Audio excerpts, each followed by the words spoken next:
Eu tava aqui, ó, pegando o meu cabelo e eu tava aqui lembrando, me recordando as pacientes que não usam cabelo preso, que eu sempre utilizei, porque a orelhinha tá um pouquinho pra fora. O nome disso se chama orelha em abano. E a otoplastia é a cirurgia que visa corrigir essa proeminência que muitas das pacientes se queixam. Eu falei das mulheres por conta do cabelo, mas sabe o que homens muitas vezes usam boné para poder esconder isso e nem percebem que é porque tá querendo esconder a orelha. Então, vamos responder algumas perguntas sobre otoplastia, que é essa cirurgia que a gente faz bastante, inclusive no consultório.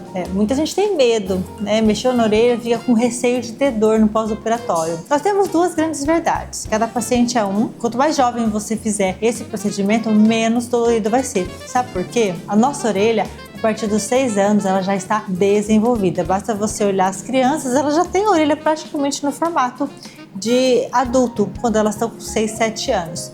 Nesse momento, a orelha, ela tem as cartilagens bem molinhas.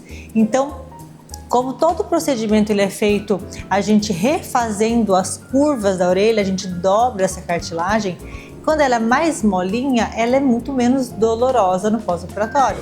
A partir do momento que ela vai ficando mais grossa e a gente precisa fazer um desgaste maior, pode ser que os pacientes sintam um pouco mais. Mas a grande verdade é que é muito variável e que recentemente eu tenho visto que os pacientes têm tolerado muito bem, principalmente com analgésicos comuns. Tem algum risco ou complicação com a otoplastia?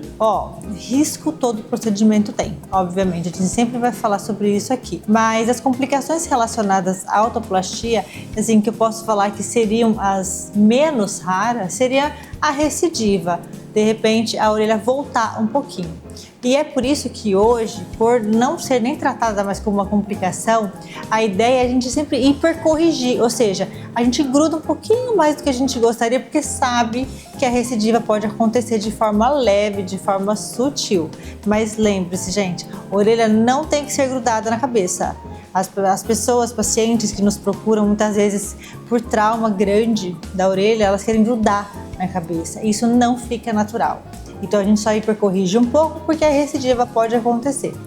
Fora isso, outras complicações, como por exemplo necrose de pele, infecção, são extremamente raras quando feito por pessoal habilitado. O meu receio hoje é a simplificação do procedimento, porque muita gente tem feito otoplastia 100 pontos, então eles simplesmente dão um ponto aqui para trás e na verdade essa cartilagem ela precisa ser remoldada, não é tão simples assim. Então, quando a gente tenta fugir aí, tentar facilitar o processo, a gente pode ter outras complicações mais graves. É um procedimento pouco invasivo, então ele não deixa cicatrizes? Ele não deixa cicatrizes visíveis, porque a cicatriz ela é feita aqui atrás da orelha. Muitas vezes a gente faz um pontinho aqui na frente da orelha que também fica completamente imperceptível, mas não existe otoplastia sem cicatriz, certo? A partir dos 6 anos a gente já pode. Então o que eu recomendo para os pacientes? Muitas vezes a queixa é mais dos pais do que da própria criança.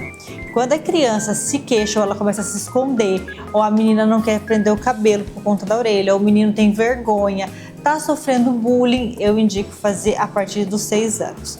O que eu vejo também que acontece, muitas vezes incomoda o pai, incomoda a mãe, traz a criança e a criança não se incomoda. Quando isso acontece e a criança não tem problema com a orelha, eu não recomendo fazer ainda. Por quê? Porque se essa criança tiver qualquer desconforto no pós-operatório, ela não vai lidar bem com isso, ela vai ficar chateada, de repente ela não vai fazer o pós-operatório de forma adequada, ela vai passar a mão onde não pode passar. Então eu sempre converso com os pais e principalmente com as crianças.